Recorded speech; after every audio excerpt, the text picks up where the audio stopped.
I met a very special man. He was dressed up that day as a pint of Guinness. Joan Pons-Laplana was running then to try and get a record as the fastest pint. He's a nurse and he was raising awareness of mental health issues after he was diagnosed with PTSD following his redeployment into an ICU unit during the pandemic. It really affected his mental health and he felt running as a way to help him get back to the man he was before. I'm a nurse and I was redeployed in the COVID intensive care during the pandemic.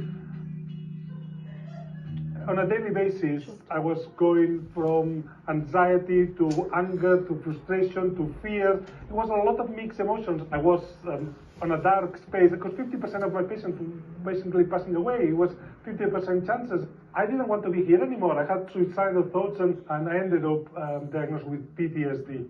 And part of the treatment, my counselor suggested to start running. And that was one of the best decisions I've done in my life. I was quite overweight, and since then I lost over 5 stones. I got a lot fitter. One night, suddenly, I wake up the following morning, and I realized that I slept through all the night, and that didn't happen for 18 months. And slowly, I regained a bit myself. I needed a commitment. I needed something that made me not to give up. And that's why I decided to make the commitment for a charity, because the days that I didn't want to go for a run, the days I was tired after 7 hours at work and everything, I just wanted to go home and watch television. I couldn't because I have committed to the charity. Then I entered London last year, and then having a pint of a beer with a friend, went this crazy idea, why don't you run as a pint of beer and try to have the Guinness World Record? I saw that nobody have ever done it before, and I said, well, I just need to finish, that's easy peasy. Then I got an email just a couple of months before the London Marathon saying that no, it's a minimum standard. Anybody wants to have a Guinness World Record, they need to do it under 4 hours. There's no easy Guinness World Record, they're all quite hard to get. But I'll give it a go, and I'm 100% sure that this year I will beat the Guinness World Record and I will be the fastest pint of the universe.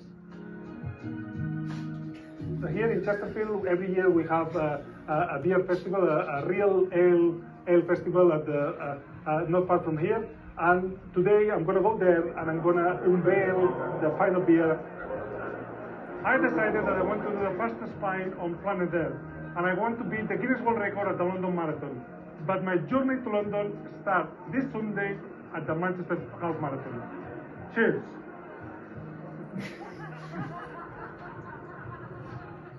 Oh, that looks good, doesn't it, in the sunshine? And there he is, Joan, coming across the line, and a very emotional run for him today. It looks absolutely exhausted, doesn't he? And I caught up with him shortly after.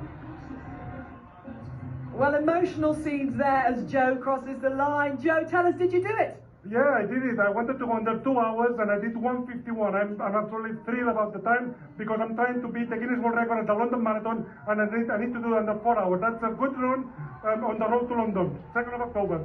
I met you last year in London, and it didn't happen last year for you, but you've obviously put even more training in. You've changed, modified the costume slightly. How much training do you actually do with the pint on you? Well, to be honest, I only got it on Monday. I mean, that's the first training I've done. I have shaping all my body. I'm going to make some modifications, but yeah, from now till London, I'm going to do a race every couple of weeks just to see how it goes. And I'm convinced that this year I will have the Guinness World Record. Joe, we were thinking actually, you didn't run today because of course it was a half marathon. This is more a half pint. Yeah. But yeah, no, Joe, that was a joke. Yeah, but that's fine. I'm too tired now because it's very hard. Also, it's very hot inside and I've sweat loads and loads. But it's a good cause. I'm raising money for Ashgate Hospice because they need as much money as they can. And here I am trying to make a bit of a difference to my local hospice. You have certainly done that. I will remember not to make poor jokes the next time I meet you at the London Marathon. To laugh next time. We love you, Joe. Yeah, I'm not sure I'd fancy